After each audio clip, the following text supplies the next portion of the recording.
Todmorden is an old industrial mill town in West Yorkshire. Free cabbages and carrots are helping the locals to reimagine how they use public spaces. It really started on very little. I mean, there wasn't a major funding, was there? It wasn't like this was kind of... That was very deliberate. The council came along and said, this is how it's going to be. Yeah. I mean, it was just a bunch of people, wasn't it? It was very deliberate because we didn't want to be in a position where we were reliant on outside funding. We wanted something that anybody could do anywhere and not have to do with any sorts of capital. And that meant that you had to look creatively at what you had. And what we've got are people and resources of space, land. And that's the territory that start the journey on, I suppose. And that's free. That's just a question of using it better. So it's all very well growing stuff, but you need to suss out how to maintain it, and you need to suss out how to water it, and you need to make sure everybody's composting. And how are you going to do that? What we'll do is find a source of some small tubs that are people discarded, because they don't all need great big things. Yes. And we'll just give them away, just to get people thinking. And then when they've thought, oh, this is a whiz of idea, then they might apply to the council for one, and they might buy themselves a bigger one. You actually do it by just steadily working through, and instead of coming at it from a point of view of, oh, we'll just get a multi-million-pound plant to do it for us, you work out how you do it locally. Yeah. And there'll be somebody somewhere. There'll be no end of opportunities for people to contribute. And I think the point about the exercise is to say to people, you know, this really is evidence that you don't necessarily have to be a grower to be involved. No, I can You might be a retired wizzo, you know, I don't know, solar engineer or something. Who knows? Different people come to it all the time with different ideas. And the whole principle behind the project is not to turn anybody away, because you never know whether that might be a major breakthrough as a result of what they can offer. It's fun as well, it's exciting. What do you do with all your produce? You have more here than you can eat yourself. Well, we will have, won't we? Looking at the amount of tomatoes. Esther's been selling some to the local whole food shop, some of the excess courgettes. The lettuce, we had loads of lettuce, salad, and the parsley goes to Chapot Market. Right. Because that just keeps on coming. Yeah. So yeah, we're making a little bit of, you know, back for seeds and that, but it's more do it for enjoyment. Yeah. And to eat some nice grub. But it's certainly getting there. I'll have to pick that tomato. It looks like it needs picking. They're really beautiful, aren't they? I'm a bit worried about the ones that are on the soil, like. Yeah, you could just probably lift them up. Put them on a little mat.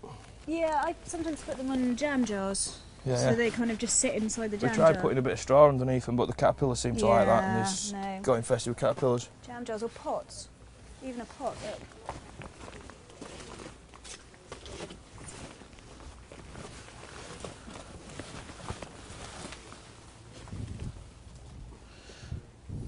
Just something to keep them off ground, yeah. There you go. Very nice. I mean, theoretically, if you keep feeding these plants and they'll just keep producing until sort of around Christmas. Right. You don't have to kind of, by any means, have to pull them up. If they're healthy, just keep them going, because you've got, unless you need the space, you've got cover. So as long as it stays warm enough, they'll keep cropping.